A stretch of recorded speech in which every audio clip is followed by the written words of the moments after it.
हरे कृष्ण कृष्ण कृष्ण हरे हरे हरे राम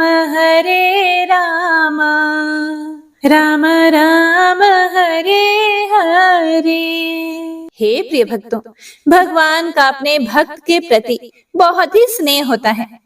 तो सबसे पहले सुनते हैं ऐसे ही श्री कृष्ण और उनकी भक्त की बड़ी ही पावन कथा।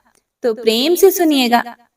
समुद्र किनारे एक गांव में कृष्णा बाई नाम की बुढ़िया माई रहती थी। वह भगवान श्री कृष्ण की परम भक्त थी।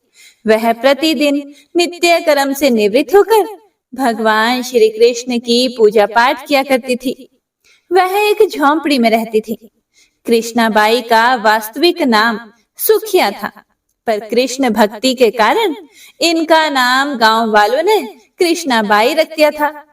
घर घर में झाड़ू पोछा, बर्तन और खाना बनाना ही इनका काम था।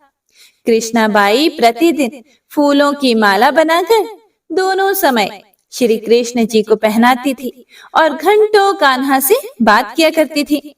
गांव के सभी लोग यही सोचते थे कि बुढ़िया माई पागल हो गई है।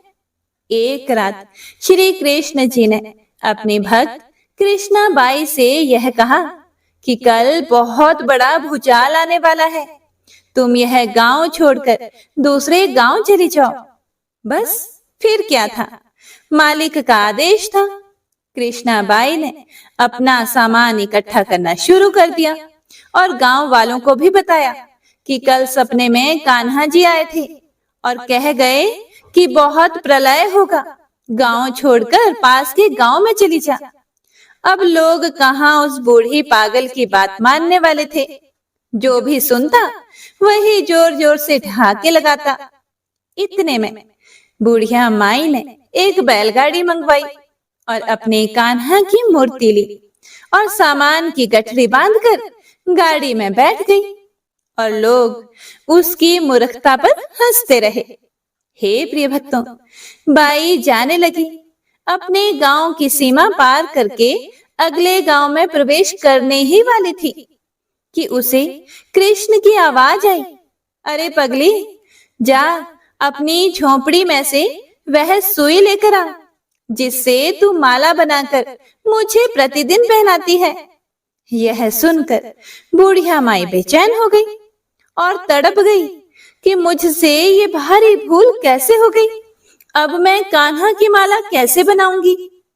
उसने गाड़ी वाले को वहीं रोका और बदहवास अपनी झोंपड़ी की तरफ भागी। गांव वाले उसके पागलपन को देखते रहे और उसका खूब मजाक उड़ाते रहे, खूब हंसी करते रहे। बुढ़िया माई ने झोंपड़ी के तिनकों में फंसी सुई को निकाला और फिर पागलों की तरह दौड़ते हुए गाड़ी के पास आई। हे प्रिय भक्तों, गाड़ी वाले ने कहा कि हे माई, तुम क्यों इतना परेशान होती हो, कुछ नहीं होगा। माई ने कहा, अच्छा अब चल और जल्दी से अपने गांव की सीमा पार कर। गाड़ी वाले ने ठीक ऐसे ही किया। अरे ये क्या, जैसे ही सीमा पार हुई पूरा गांव ही समुद्र में समा गया। सब कुछ जलमग्न हो गया। गाड़ी वाला भी अटूट कृष्ण भक्त था। भगवान ने उसकी भी रक्षा करने में कोई भी देरी नहीं की। हे प्रिय भक्तों, अब देखिए, प्रभु जब अपने भक्त की मात्र एक सुई तक की इतनी चिंता करते हैं तो सोचिए वह भक्त की रक्षा के लिए कितना चिंतित होते होंगे। जब तक उस भक्त की एक सुई उस गांव में थी, पूरा गांव बचा हुआ था। इसीलिए कहा जाता है कि भरी बदरिया पाप की बरसन लगे अंगार, संत ना होते जगत में जल जाता संसार। अर्थात अगर इस दुनिया में संत और अच्छे व्यक्ति ना होते तो ये संसार कब का समाप्त हो गया होता। तो सभी प्रेम से बोलिए, राधा कृष्ण भगवान की जय। हे प्रिय भक्तों, तो आइए अब सुनते हैं आज की महात्म्य कथा। इसके बाद गजेंद्र मोक्ष स्तोत्र और तुलसी चालीसा सुनेंगे। पिछले अध्याय में आपने श्री राधा रानी के स्तोत्र, नाम कवच इत्यादि के बारे में सुना था। जिस स्तोत्र को पढ़ने या सुनने से राधा रानी अत्यधिक प्रसन्न हो जाती हैं और अपने भक्तों को गोलोक धाम में निवास करने का अधिकार दे देती हैं। अगर आपने अभी तक वह नहीं सुना है तो एक बार जरूर सुन लीजिएगा। तो आइए सुनते हैं आज का आगे का वृतांत। ओम नमो नारायणाय। हे प्रिय भक्तों, नारद जी नारायण जी से बोले कि हे ब्राह्मण, मैंने अत्यंत अद्भुत संपूर्ण उपाख्यानों को सुना। अब दुर्गा जी के उत्तम उपाख्यान को सुनना चाहता हूँ। वेद की कौथुमी शाखा में जो दुर्गा, नारायणी, ईशाना, विष्णु माया, शिवा, सती, नित्या, सत्या, भगवती, सर्वाणी, सर्वमंगला, अंबिका, वैष्णवी, गौरी, पार्वती और सनातनी, ये 16 नाम बताए गए हैं। वे सब के लिए कल्याणदायक हैं। वेद वेदताओं में श्रेष्ठ हे नारायण, इन 16 नामों का जो उत्तम अर्थ है वह सबको अभीष्ट है। उसमें सर्वसम्मत वेदोक्त अर्थ को आप बताइए। पहले किसने दुर्गा जी की पूजा की है, फिर दूसरी, तीसरी और चौथी बार किन किन लोगों ने उनका सर्वत्र पूजन किया है। यह सुनकर श्री नारायण जी बोले, हे देवऋषि, भगवान विष्णु ने वेद में इन 16 नामों का अर्थ किया है। हे देवऋषि, अब देवी का वेदोक्त उपाख्यान सुनो। पहले पहल परमात्मा श्री कृष्ण ने सृष्टि के आदि काल में गोलोकवर्ती वृंदावन के रास मंडल में देवी की पूजा की थी। दूसरी बार मधु और कैटभ से भय प्राप्त होने पर ब्रह्मा जी ने उनकी पूजा की और तीसरी बार त्रिपुरारी महादेव जी ने त्रिपुर से प्रेरित होकर देवी का पूजन किया था और चौथी बार पहले दुर्वासा के शाप से राज्य लक्ष्मी से भ्रष्ट हुए देवराज इंद्र ने पूरे भक्ति भाव के साथ देवी भगवती सती की समाराधना की थी। तब से मुनिंद्रों, सिद्धेंद्रों, देवताओं तथा श्रेष्ठ महर्षियों द्वारा संपूर्ण विश्व में सभी ओर और सदा देवी की पूजा होने लगी। हे मुने, पूर्व काल में संपूर्ण देवताओं के तेज पुंज से देवी प्रकट हुई थी। उस समय सभी देवताओं ने अस्त्र, शस्त्र और आभूषण दिए थे। उन्हीं दुर्गा देवी ने दुर्गादि दैत्यों का वध किया था और देवताओं को अभीष्ट वर के साथ स्वराज्य दिया। दूसरे कल्प में महात्मा राजा सूरथ ने, जो मेधस ऋषि के शिष्य थे, सरिता के तट पर मिट्टी की मूर्ति में देवी की पूजा की थी। उन्होंने वेदोक्त 16 उपचार अर्पित करके विधिवत पूजन और ध्यान के पश्चात कवच धारण किया तथा परिहार नामक स्तुति करके अभीष्ट वर पाया। इसी तरह उसी सरिता के तट पर उसी मृण्मयी मूर्ति में एक वैश्य ने भी देवी की पूजा करके मोक्ष प्राप्त किया। राजा और वैश्य ने नेत्रों से आंसू बहाते हुए दोनों हाथ जोड़कर देवी की स्तुति की और उनकी उस मृण्मयी प्रतिमा का नदी के निर्मल गंभीर जल में विसर्जन कर दिया। हे ऋषि, वैसी मृण्मयी प्रतिमा को जलमग्न हुई देखकर राजा और वैश्य दोनों रो पड़े और वहां से कहीं दूसरी जगह चले गए। वैश्य ने देह त्याग करके जन्मांतर में पुष्कर तीर्थ में दुष्कर तपस्या की और दुर्गा देवी के वरदान से वे गोलोक धाम में चले गए। राजा अपने निष्कंटक राज्य को लौट गए और वहां सबके आदरणीय होकर बलपूर्वक शासन करने लगे। हे देवऋषि, उन्होंने 60,000 वर्षों तक राज्य भोग किया। उसके बाद अपनी पत्नी तथा राज्य का भार पुत्र को सौंपकर वे काल योग से पुष्कर में तप करके दूसरे जन्म में सावर्णी मनु हुए। हे वत्स, हे मुनि श्रेष्ठ, इस प्रकार मैंने आगमों के अनुसार दुर्गोपाख्यान का संक्षेप से वर्णन किया। अब तुम और क्या सुनना चाहते हो? उसके बाद नारद जी के पूछने पर भगवान नारायण ने तारा की कथा कही और चैत्र तन्य राजा अधिरथ से राजा सूरथ की उत्पत्ति का प्रसंग सुनाया। उसके बाद नारद जी के प्रश्न का उत्तर देते हुए भगवान नारायण बोले कि ध्रुव के पौत्र तथा उत्कल के पुत्र बलवान नंदी स्वयंभू मनु के वंश में सत्यवादी और जितेंद्रिय राजा थे। उन्होंने 100 अक्षौहिणी सेना लेकर महामती सूरत के राज्य को चारों ओर से घेर लिया।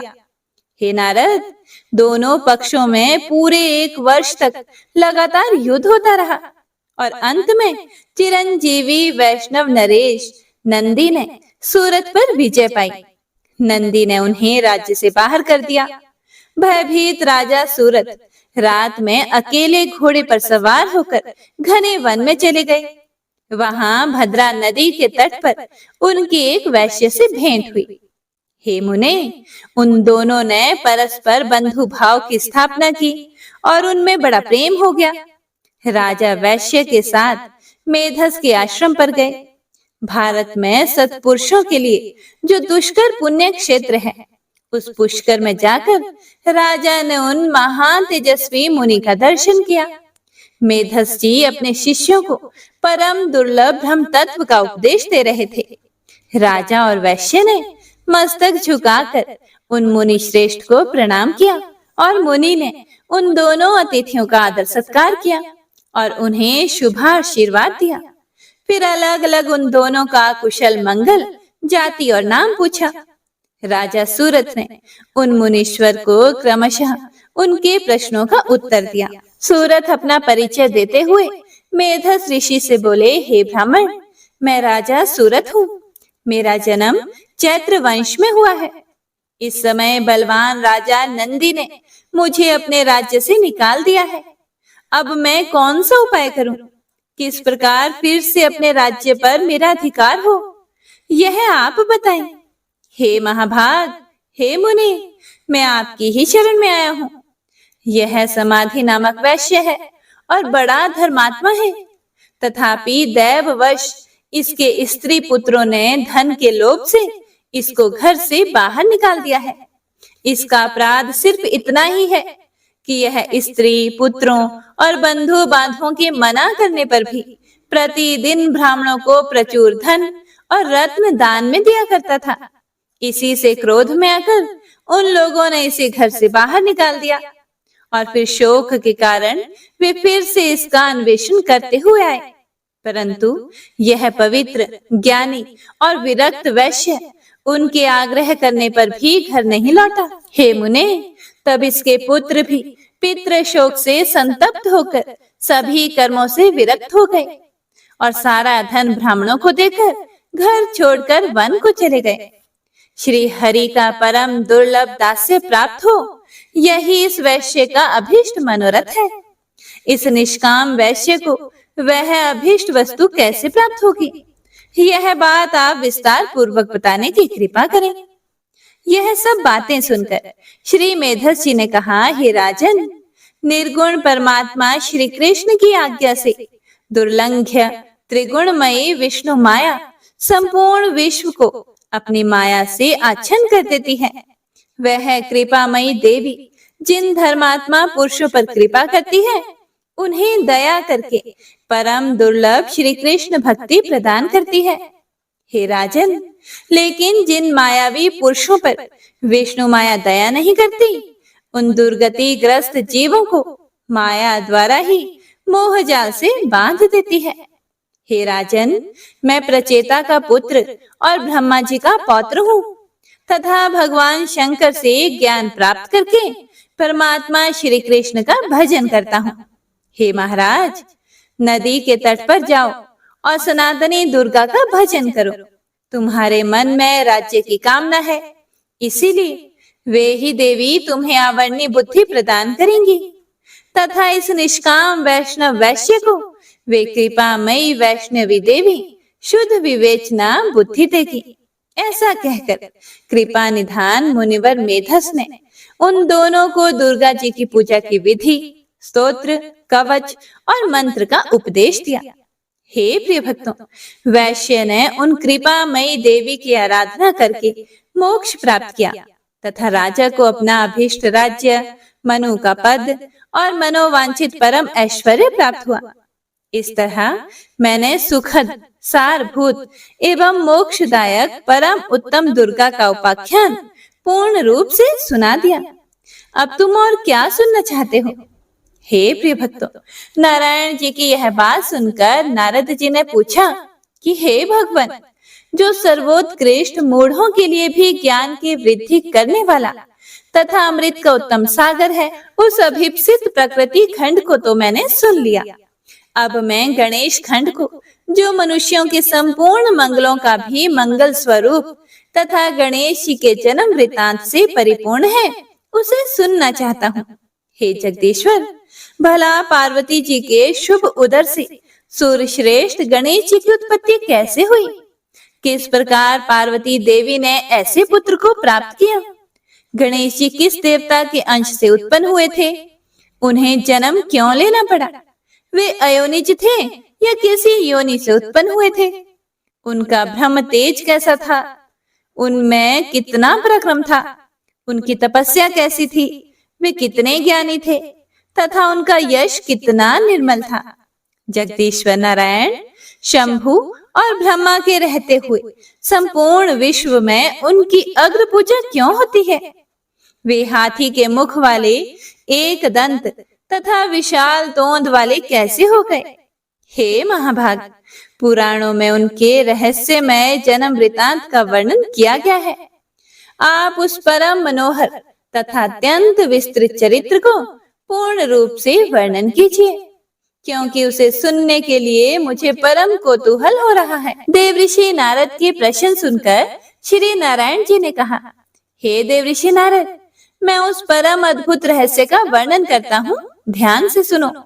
वह पाप संताप का हरण करने वाला, संपूर्ण विघ्नों का विनाशक, समस्त मंगलों का दाता, सार रूप निखिल श्रुतियों के लिए मनोहर सुखप्रद, मोक्ष का बीज तथा पापों का मूलोच्छेद करने वाला है। दैत्यों द्वारा पीड़ित हुए देवताओं की तेजो राशि से उत्पन्न हुई देवी ने दैत्य समुदाय का संहार कर डाला। उसके बाद वे दक्ष की कन्या होकर प्रकट हुई। उस समय उन देवी का नाम सती था। उन्होंने अपने स्वामी अर्थात भगवान शिव की निंदा होने के कारण योग धारणा द्वारा अपने शरीर का परित्याग कर दिया और फिर शैलराज की प्रिय पत्नी मैना के पेट से जन्म लिया। पर्वतराज ने उन पार्वती जी का विवाह शंकर जी के साथ कर दिया।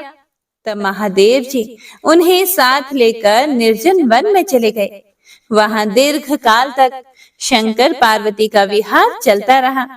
जब देवताओं ने आकर विहार से विरत होने के लिए उनसे प्रार्थना की, तब भगवान शंकर विरत हो गए। उस समय महादेव जी का शुक्र भूमि पर गिर पड़ा, जिससे स्कंद कार्तिकेय उत्पन्न हुए। तब पार्वती जी ने श्री शंकर जी से एक श्रेष्ठ पुत्र के लिए प्रार्थना की। इस पर महादेव जी ने कहा, हे प्रिय पार्वती, मैं एक उपाय बतलाता हूँ, सुनो। उससे तुम्हारा परम कल्याण होगा, क्योंकि त्रिलोकी में उपाय करने से कार्य सिद्धि होती ही है। हे देवी, मैं तुमसे जिस उपाय का वर्णन करूंगा वह संपूर्ण अभीष्ट सिद्धि का बीज रूप, परम मंगलदायक तथा मन को हर्ष प्रदान करने वाला है। हे वरानने, तुम श्री हरि की आराधना करके व्रत आरंभ करो।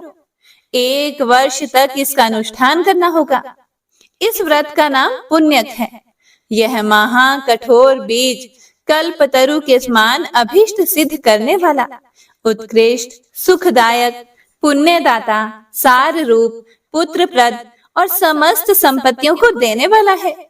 हे प्रिय पार्वती, जैसे नदियों में गंगा, देवताओं में श्री हरि, वैष्णवों में मैं अर्थात शिव, देवियों में तुम, वर्णों में ब्राह्मण, तीर्थों में पुष्कर, पुष्पों में पारिजात, पत्रों में तुलसी दल, पुण्य प्रदान करने वालों में एकादशी तिथि, वारों में पुण्यप्रद रविवार, मासों में मार्गशीर्ष, ऋतुओं में वसंत, वत्सरों में संवत्सर, युगों में कृतयुग, पूजनियों में विद्या पढ़ाने वाले गुरु, गुरुजनों में माता, आप्तजनों में साध्वी पत्नी, विश्वस्तों में मन, धनों में रत्न, प्रियजनों में पति, बंधुजनों में पुत्र, वृक्षों में कल्पतरु, फलों में आम का फल, वर्षों में भारतवर्ष, वनों में वृंदावन, स्त्रियों में शत्रुपा, पुरियों में काशी, साधुओं में प्रहलाद, दानियों में दधीची, अस्त्रों में ब्रह्मास्त्र, चक्रों में सुदर्शन चक्र, मनुष्यों में राजा रामचंद्र और धनुर्धारियों में लक्ष्मण श्रेष्ठ हैं। तथा जैसे श्री कृष्ण सर्वाधार, समस्त जीवों द्वारा सेवनीय, सबके बीज स्वरूप, सर्वाभीष्ट प्रदाता और संपूर्ण वस्तुओं के सार रूप है, उसी प्रकार यह पुण्य व्रत संपूर्ण व्रतों में श्रेष्ठ है। इसीलिए हे प्रिय, हे महाभागे, तुम इस व्रत का अनुष्ठान करो। यह तीनों लोकों में दुर्लभ है। इस व्रत के पालन से ही तुम्हें संपूर्ण वस्तुओं का सार रूप पुत्र प्राप्त होगा। इस व्रत के द्वारा संपूर्ण प्राणियों के मनोरथ सिद्ध करने वाले श्री कृष्ण की आराधना की जाती है, जिनके सेवन से मनुष्य अपने करोड़ों पितरों के साथ मुक्त हो जाता है। जो भी मनुष्य विष्णु मंत्र ग्रहण करके श्री हरि की सेवा करता है, वह भारत वर्ष में अपने जन्म धारण को सफल कर लेता है।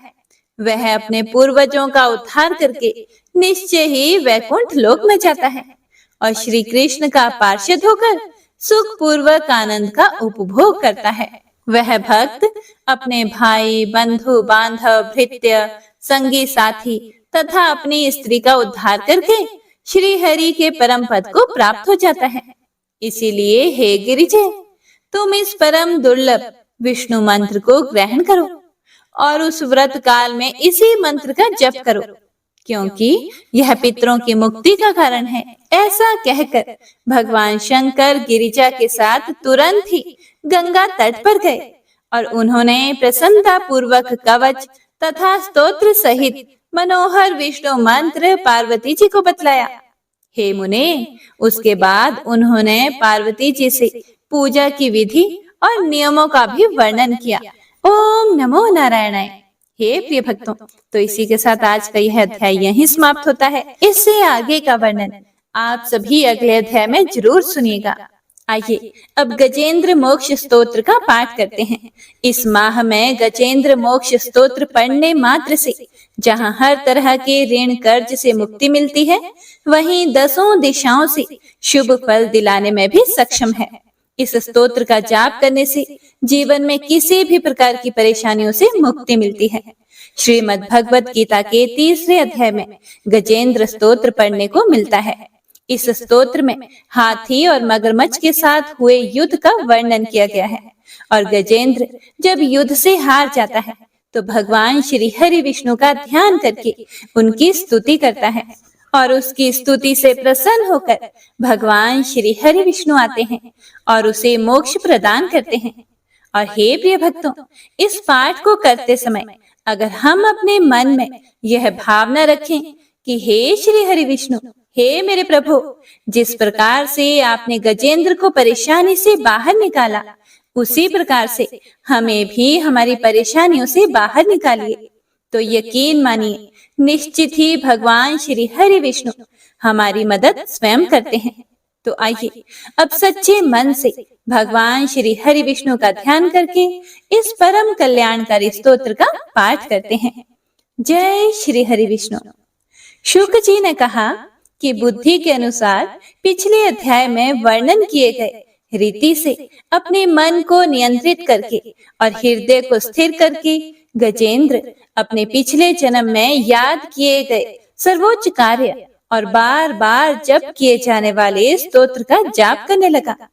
गजेंद्र ने मन ही मन श्री हरि को ध्यान करते हुए कहा, जिनके प्रवेश करने से शरीर और मन चेतन की तरह व्यवहार करने लगते हैं, ओम द्वारा लक्षित और पूरे शरीर में प्रकृति और पुरुष के रूप में प्रवेश करने वाले उस सर्वशक्तिमान देवता का मैं मन ही मन स्मरण करता हूँ, जिनके सहारे ये पूरा संसार टिका हुआ है, जिनसे ये संसार अवतरित हुआ है और जिन्होंने प्रकृति की रचना की है और जो खुद उसके रूप में प्रकट हैं, लेकिन इसके बावजूद भी वो इस पूरी दुनिया से सर्वोपरि और श्रेष्ठ हैं।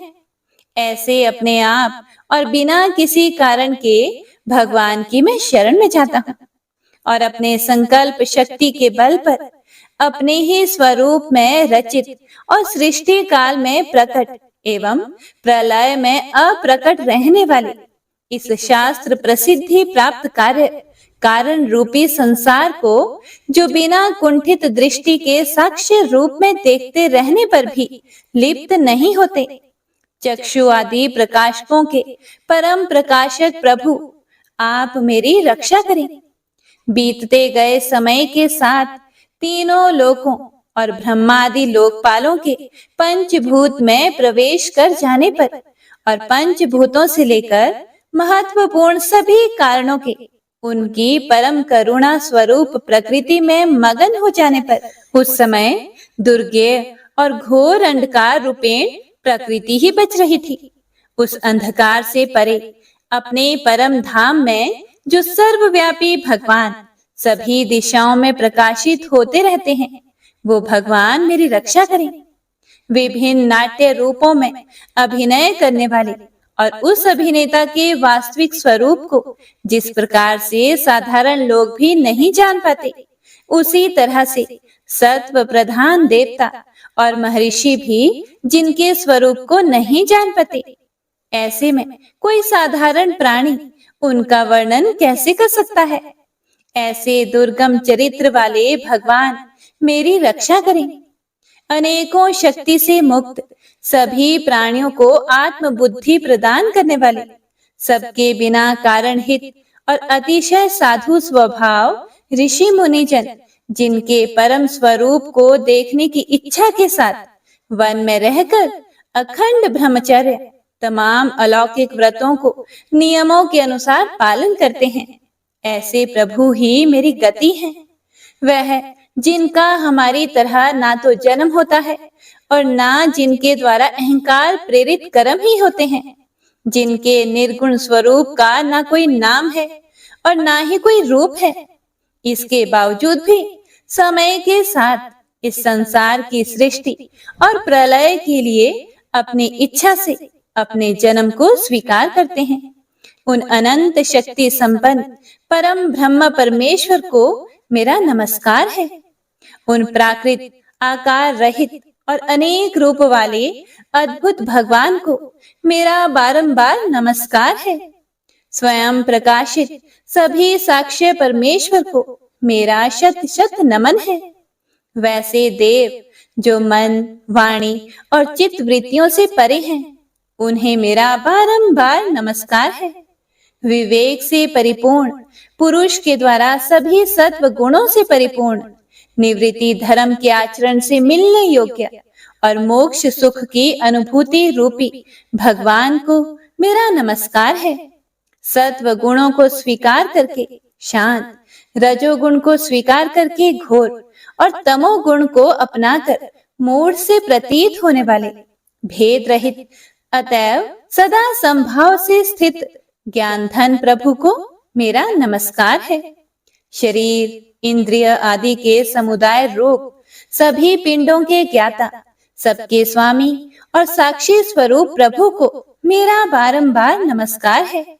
सबके अंतर्यामी, प्रकृति के भी परम कारण लेकिन स्वयं कारण रहित भगवान को मेरा शत शत नमस्कार है। सभी इंद्रियों और सभी विषयों के जानकार, सभी प्रतीतियों के कारण रूप संपूर्ण जड़ प्रपंच और सबकी मूलभूता अविद्या के द्वारा सूचित होने वाले और सभी विषयों में अविद्या रूप से भासने वाले भगवान को मेरा नमस्कार है। सबके कारण लेकिन स्वयं कारण रहित तथा कारण होने पर भी परिणाम रहित होने की वजह से अन्य कारणों से भी विलक्षण कारण आपको मेरा बारंबार नमस्कार है। सभी वेदों और शास्त्रों के परम तात्पर्य, मोक्ष रूपी और श्रेष्ठ पुरुषों की परम गति देवता को मेरा नमस्कार है। वह जो त्रिगुण रूपों में छिपी हुई ज्ञान रूपी अग्नि है, वैसे गुणों में हलचल होने पर जिनके मन में संसार को रचने की वृत्ति उत्पन्न हो उठती हो और जो आत्मा तत्व की भावना के द्वारा विधि निषेध रूप शास्त्र से भी ऊपर उठे हों, जो महाज्ञानी महात्माओं में स्वयं प्रकाशित हो रहे हैं, ऐसे भगवान को मेरा नमस्कार है। मेरे जैसे शरणागत पशु के समान जीवों की अविद्या रूप फांसी को पूर्ण रूप से काट देने वाले परम दयालु और दया करने में कभी भी आलस्य नहीं करने वाले भगवान को मेरा नमस्कार है।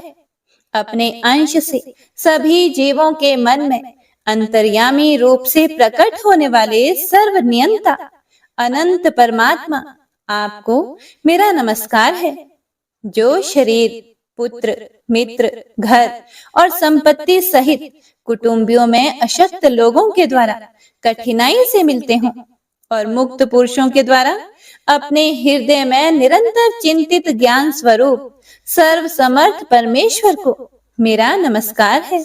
वह जिन्हें धर्म, अभिलाषित भोग, धन और मोक्ष की कामना से मनन करके लोग अपनी मनचाही इच्छा पूर्ण कर लेते हैं, अपितु जिन्हें विभिन्न प्रकार के अयाचित भोग और अविनाशी पार्षद शरीर भी देते हैं, वैसे अत्यंत दयालु प्रभु मुझे इस प्रकार की विपदा से हमेशा के लिए बाहर निकालें।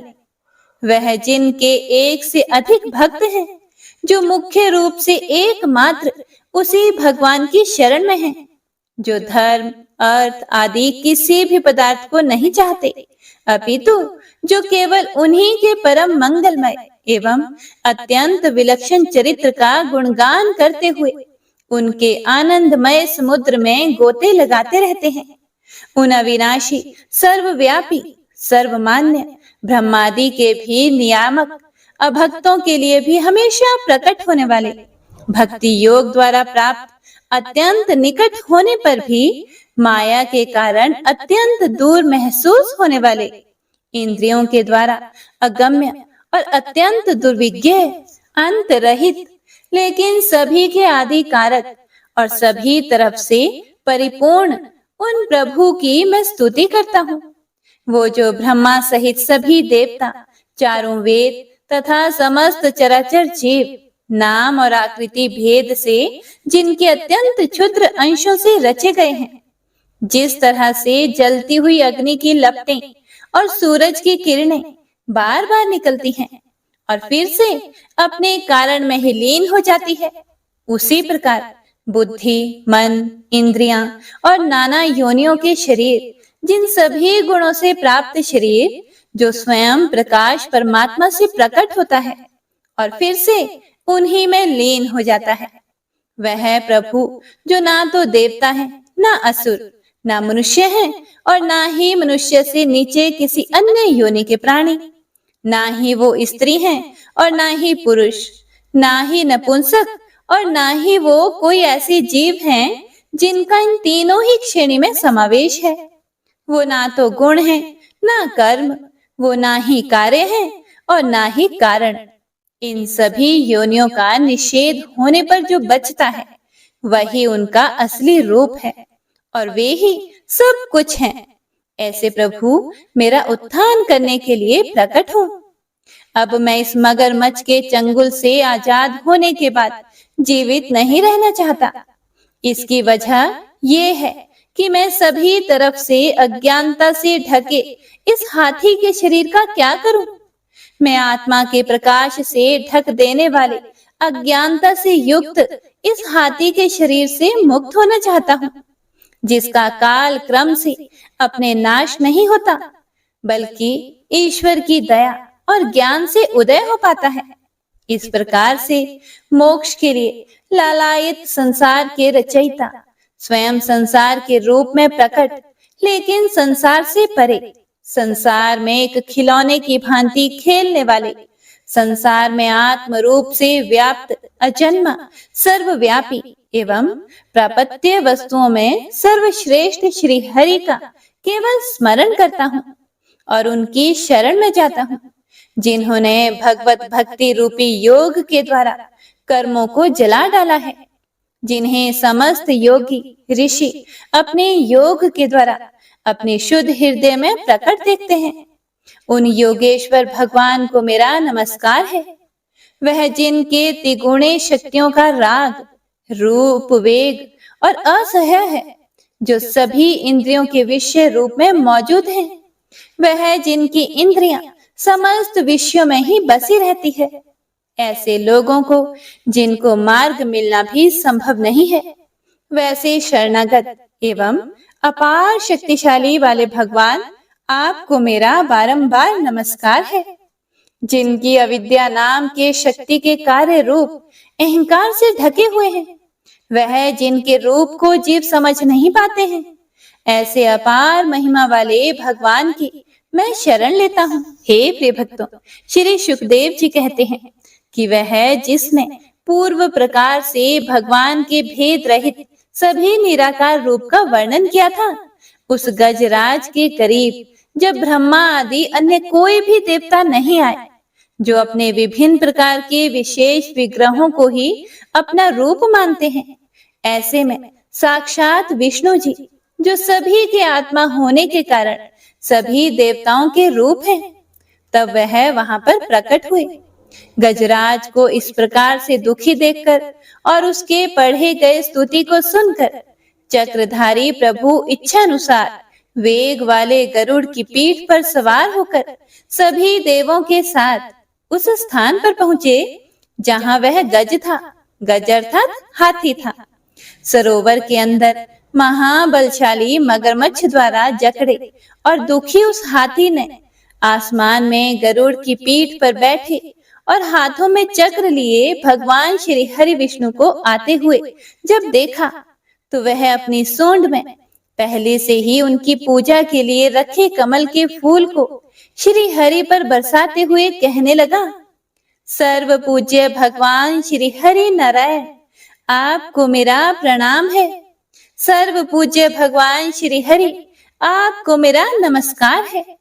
लाचार हाथी को पीड़ित देखकर श्री हरि विष्णु गरुड़ से नीचे उतरकर सरोवर में उतर आए और वह दया से प्रेरित होकर ग्राह सहित उस गज को तुरंत ही सरोवर से बाहर निकाल आए और देवताओं के देखते ही देखते अपने चक्र से मगरमच्छ के गर्दन को काट दिया और हाथी को उस पीड़ा से बाहर निकाल लिया।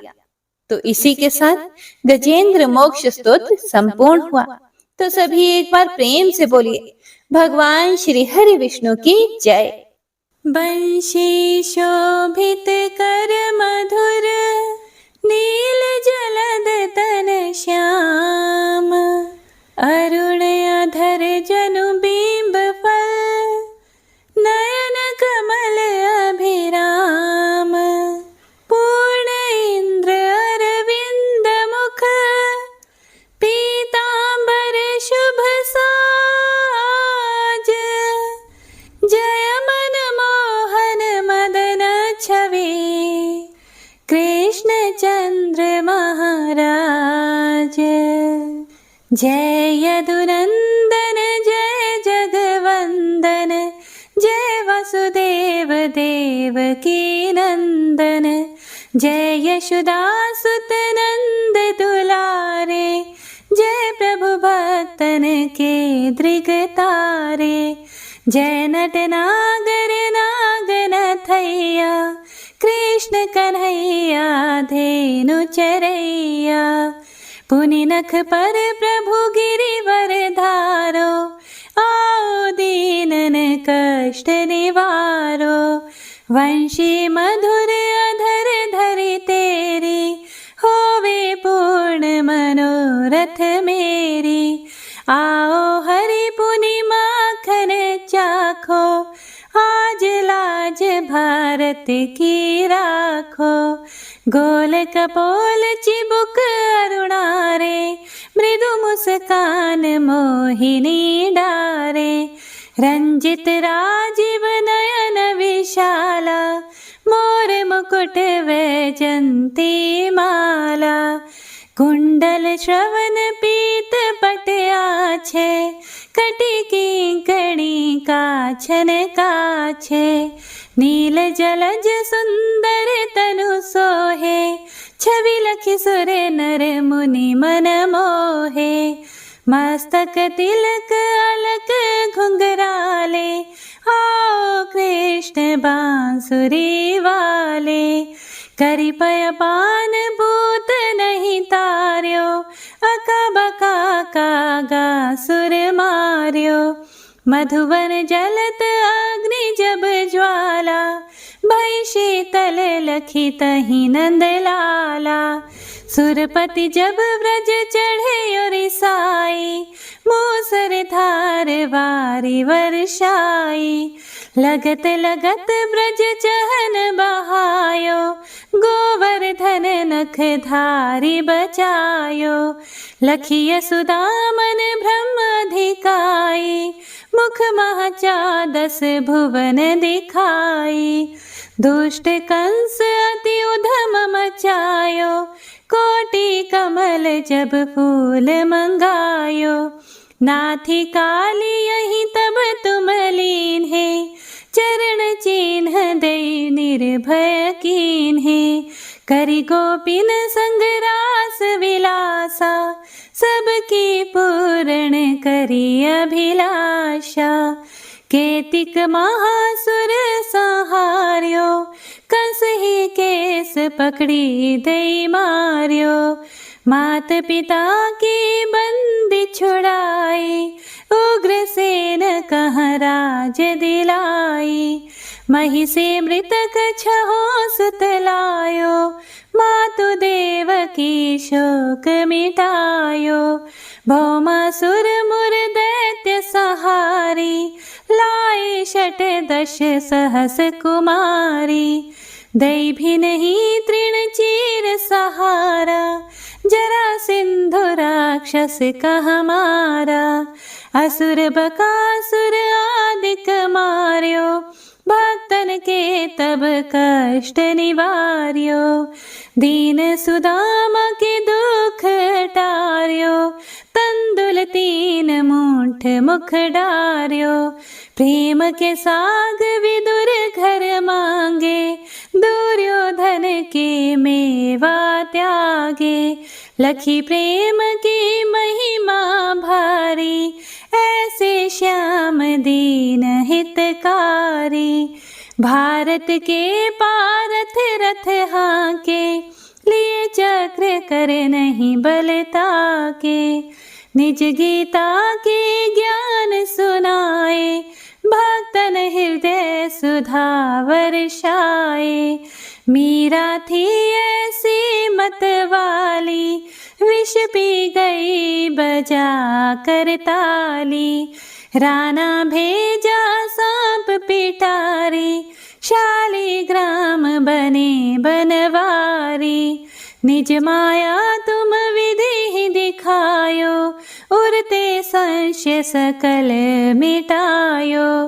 तब शत निंदा करी तत्काला, जीवन मुक्त भयो शिशुपाला। जब ही द्रौपदी टेर लगाई, दीनानाथ लाज अब जाई। तुरत ही वसन बने नंदलाला, बढ़े चीर भैयरी मोह काला। असनाथ के नाथ कन्हैया, डूबत भंवर बचावत नैया। सुंदर दास आस उरधारी, दया दृष्टि कीजे बनवारी। नाथ सकल मम कुमति निवारो, क्षमहु बेगी अपराध हमारो। खोलो पट अब दर्शन दीजे, बोलो कृष्ण कन्हैया की जय। बोलो कृष्ण कन्हैया की जय।